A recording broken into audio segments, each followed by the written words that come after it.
La recta y sus ecuaciones. El presente tutorial tiene como finalidad aprender los caminos para determinar la ecuación de una recta. Vamos a comenzar por tanto definiendo qué es una recta. Una recta la podemos definir como una sucesión infinita de puntos, tales que si nosotros tomamos dos puntos cualesquiera de ellos, dos puntos que formen parte de la recta, la pendiente siempre será constante. Luego entonces, la siguiente duda es ¿qué es la pendiente y cómo se calcula? Bueno, vamos a suponer una recta de la cual conocemos dos puntos.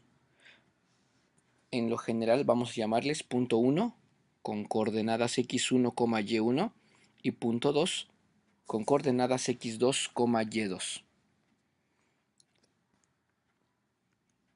La pendiente se define como la razón del cambio en y respecto al cambio en x. Esos cambios tienen que ver justo con cómo se modifican los valores de x y de y de un punto al otro. Es decir, cuando estamos hablando del cambio en y, nos estamos preguntando en cuánto cambió el valor de y entre el primer punto y el segundo. Y cuando nos referimos al cambio en x, nos hacemos la misma pregunta. ¿En cuánto cambió el valor de x entre el primer punto y el segundo? Esa definición, cuando conocemos dos puntos, se calcula entonces de la siguiente forma. El cambio en y justo me muestra cuánto cambió de la coordenada y1 a la coordenada y2.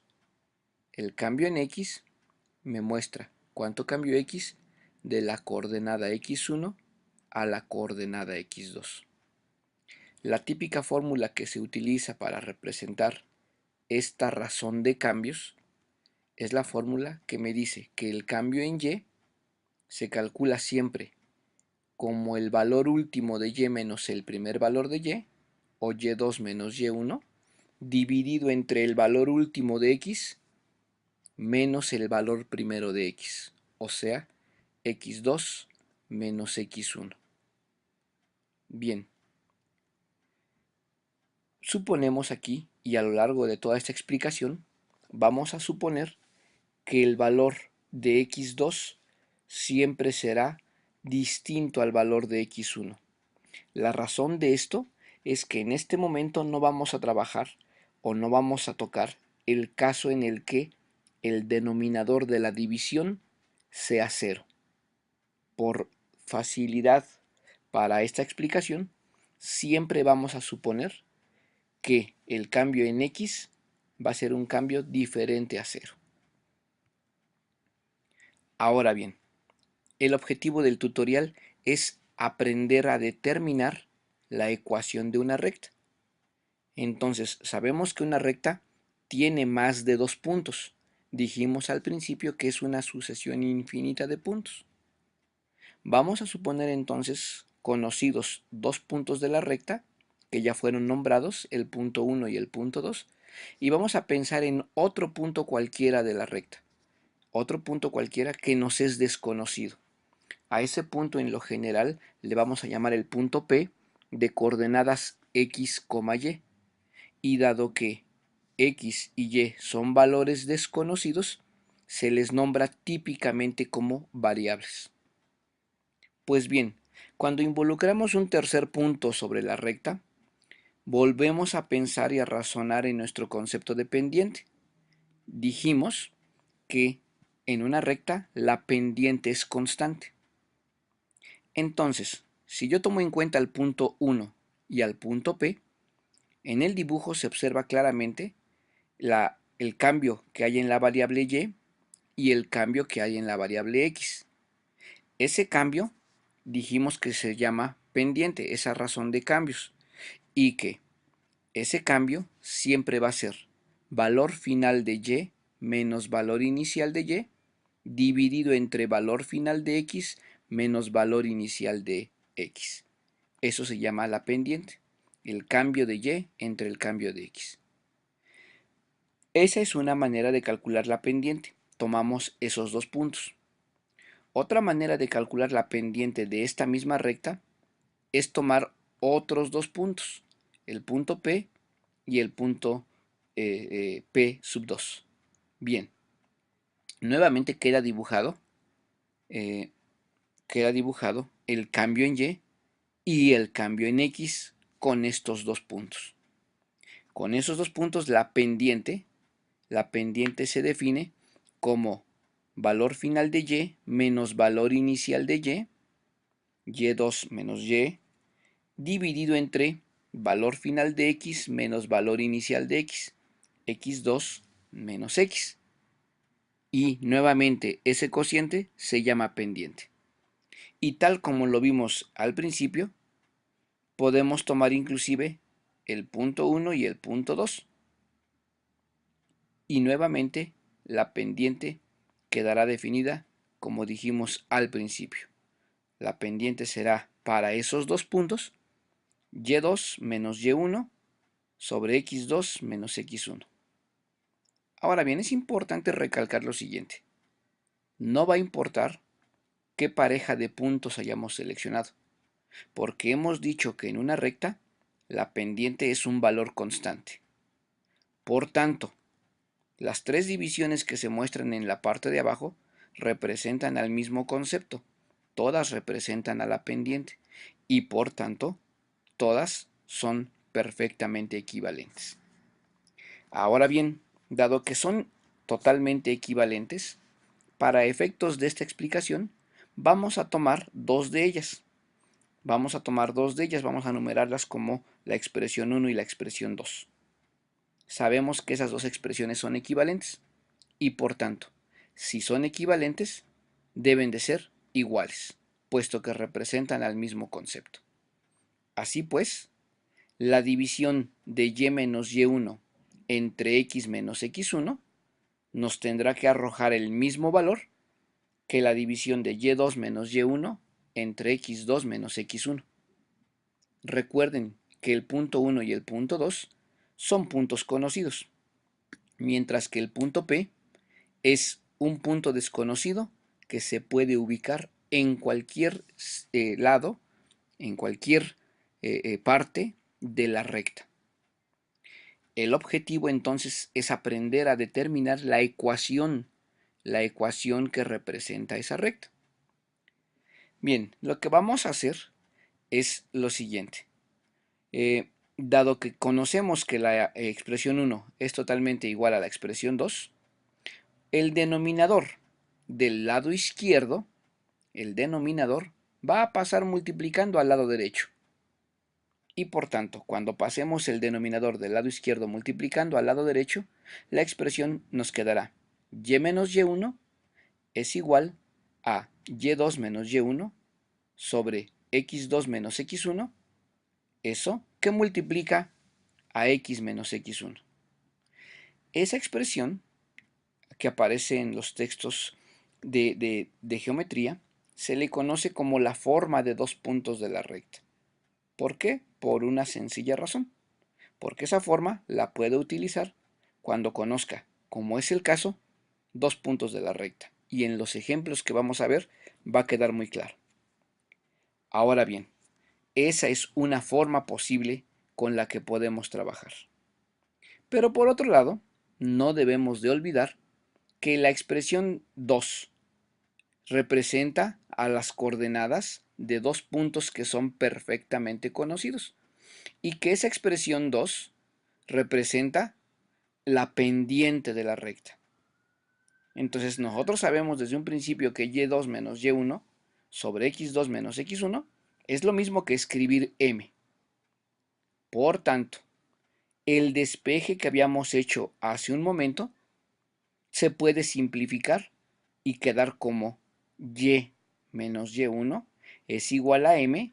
Recuerden que esa división es lo mismo que decir m, que multiplica a x menos x1. Bien, esta segunda expresión se le llama la forma punto pendiente de la recta. Y se llama así porque nos va a permitir encontrar la ecuación de una recta justo cuando yo conozca un punto y el valor de la pendiente de esta recta.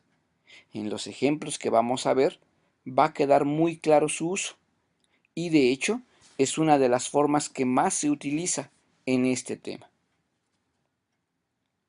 Bien, vamos a poner esta explicación teórica, vamos a ponerla en práctica. Y por tanto a los dos puntos que mencionábamos como conocidos, vamos a darles valores muy específicos. Vamos a suponer que dos puntos conocidos de la recta son el punto 1 menos 6, menos 1 y el punto 2 que es el punto 3,5. En el dibujo se observan claramente. Y nuevamente vamos a pensar en otro punto P, que es totalmente desconocido, que puede ser cualquier otro punto de la recta.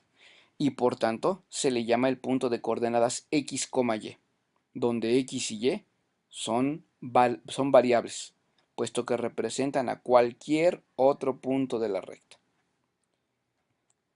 Dado que tenemos esa información, vamos entonces a hacer lo siguiente. Primero, vamos a sustituir en nuestra expresión que teníamos hace un momento, en la igualdad de la expresión 1 y la expresión 2. ¿Justo con qué información? Con la que aparece de los puntos 1 y 2. Si hacemos esa sustitución con cuidado, deberemos llegar a lo siguiente, que es y menos el valor de y1 dividido entre x menos el valor de x1 deberá ser igual a y2 menos el valor de y1 entre x2 menos el valor de x1. Observemos cuidadosamente que la fórmula tiene signos de resta y además, en este ejemplo, el punto 1 tiene coordenadas negativas, puesto que se encuentra en el cuadrante 3. Lo que sigue, una vez que hemos sustituido con cuidado, es simplificar. Hay que quitar esos paréntesis. La simplificación va a ser muy sencilla. Obtendremos del lado izquierdo y más 1 dividido entre x más 6 es igual a 6 dividido entre 9. 6 novenos es una fracción que tiene tercia. Se puede simplificar un poquito más. Se puede simplificar a 2 tercios. Y justo como dijimos hace un momento, el denominador del lado izquierdo, x más 6, pasa multiplicando al lado derecho. Por tanto, nos queda la expresión y más 1 es igual a 2 tercios que fue la simplificación de 6 novenos, que multiplica a x más 6. Si observamos con cuidado, esta última expresión es justo la forma y menos y1 igual a m por x menos x1. Esa fórmula, insisto, va a aparecer mucho en los procesos que tenemos que hacer. Bien, ya hicimos la sustitución, ya simplificamos y hemos quitado el denominador del lado izquierdo. Ahora bien, tenemos dos posibles caminos para desarrollar esta última expresión. Hay dos posibles caminos que justo nos van a generar dos formas que tiene la recta. Una de ellas se llama la forma canónica y la otra se llama la forma general. El primer camino, que nos va a llevar a la forma canónica, va a consistir en aplicar la propiedad distributiva de la multiplicación en el lado izquierdo y después a despejar a la variable y. Si hacemos este camino, aplicamos la propiedad distributiva y tendremos que y más 1 es igual a 2 tercios de x más 4. El 4 sale de multiplicar 2 tercios por 6 enteros. Ahora bien, ya que hemos aplicado esta propiedad distributiva, solo nos falta despejar x, lo cual significa quitar el 1 en forma de resta del lado derecho. Por tanto, y es igual a 2 tercios de x más 4 menos 1. O bien, y es igual a 2 tercios de x más 3. Esta última expresión, en donde x queda perfectamente despejada, se le conoce como la forma canónica de la recta. Esa última expresión representa a la recta que vemos dibujada en el plano cartesiano. Se llama, pues, forma canónica. La forma canónica de una recta, en lo general, se le define como y igual a mx más c. En nuestro caso, nuestra ecuación es y igual a 2 tercios de x más 3. Ahora bien, la forma canónica de la recta nos va a indicar dos cosas. La primera, el valor de 3, que representa AC, nos indica en qué punto la recta intersecta con el eje y ese punto se le llama ordenada al origen. Es decir, claramente en la ecuación, dado que C es 3, me está diciendo que esa recta va a cortar al eje Y justo en el valor de 3. La segunda cuestión, o la segunda cosa que nos va a indicar la forma canónica, es la pendiente. Recuerden que la pendiente es M. En nuestro caso, M tiene un valor de 2 tercios. Ahora bien, dijimos en un principio que la pendiente es la variación en Y respecto de la variación en X. Una manera de entender esta es la siguiente. La pendiente de la recta, que es la segunda información que me da la forma canónica, me dice, observen, que si yo me planto en cualquier punto que yo conozca de la recta, cada vez que yo avance 3 en X, deberé de subir 2 en Y. Vamos a verlo. El punto 1 es un punto perfectamente conocido. Dice que para hallar otro punto de la recta, debo de avanzar 3 en X.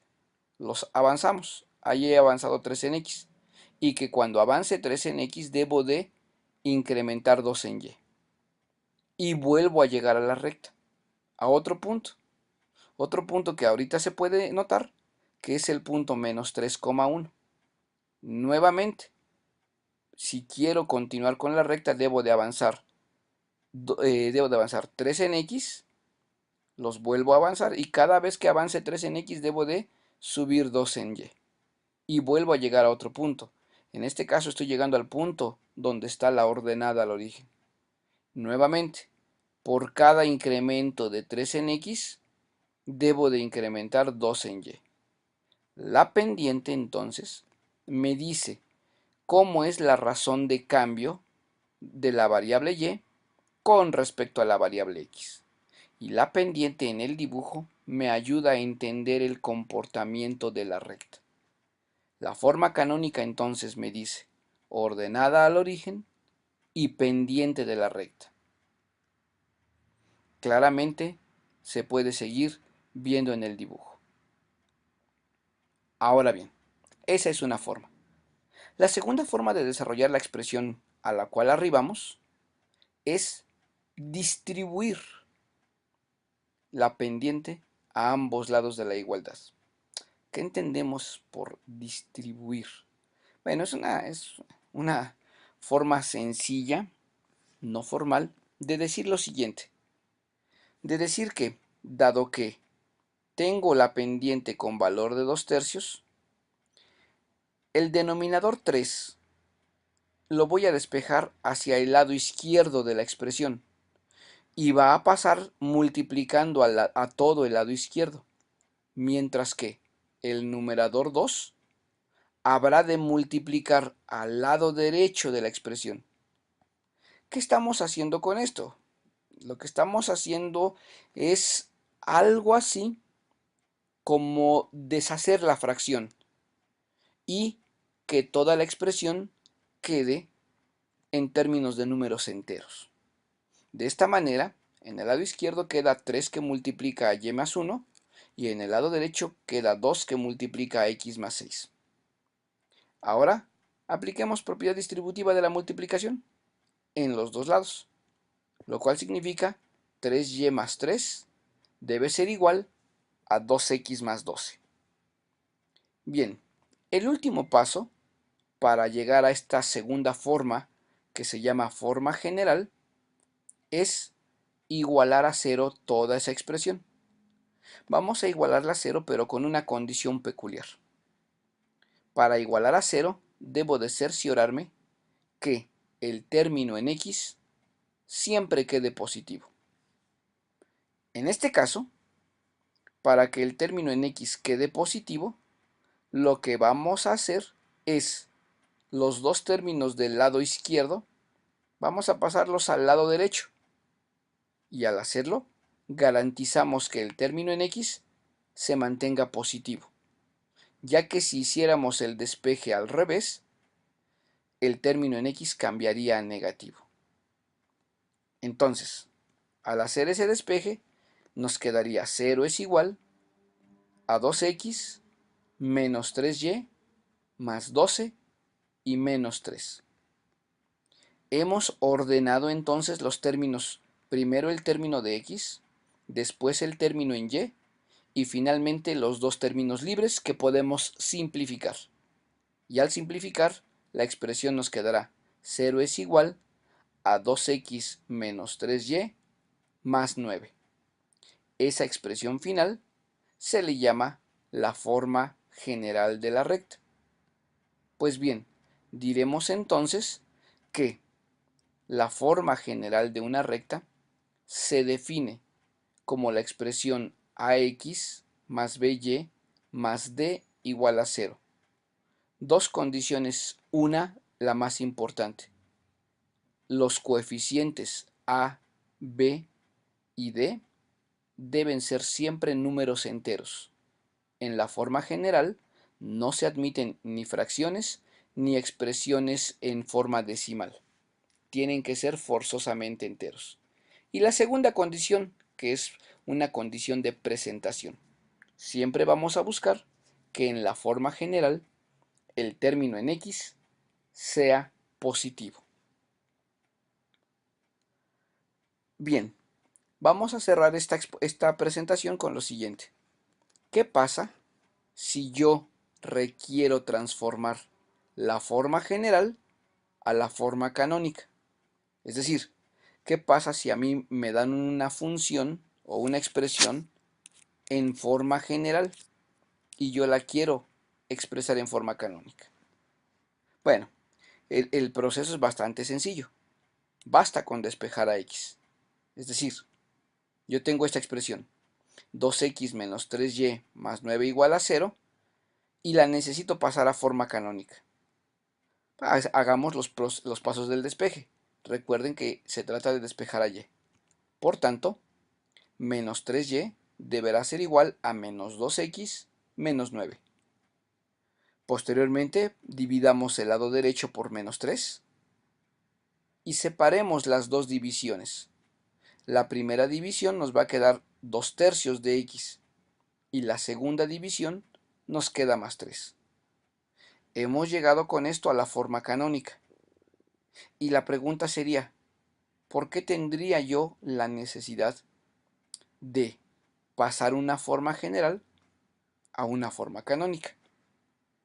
La respuesta es en realidad bastante sencilla. Una vez que yo tengo la forma canónica, yo puedo graficar desde cero la recta, sabiendo que, primero, el valor de c representa la ordenada al origen. Segundo, sabiendo que, ya que tengo un punto, mínimo necesito 2 puntos para poder hacer la gráfica de una recta.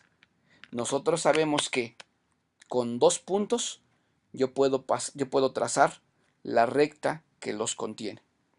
Bien, ya que tenemos el primer punto, ahora lo que sigue es utilizar el concepto de pendiente. Nuevamente, la pendiente me dice en este caso que cuando incremente en 3 unidades a x, deberé incrementar 2 unidades en y. Y justo para eso me sirve el primer punto. A partir de este punto, yo puedo incrementar 3 unidades en X, y ya que las incrementé, necesito incrementar 2 unidades en Y, y con esto encontraré un segundo punto que que está presente en la recta. Y con 2 puntos es muy fácil trazar la línea que los contiene. Entonces, la gran diferencia entre la forma general y la forma canónica es que la canónica me permite hacer un dibujo de la recta. La forma general no me dice ni el punto de corte con el eje Y, ni tampoco me dice el valor de la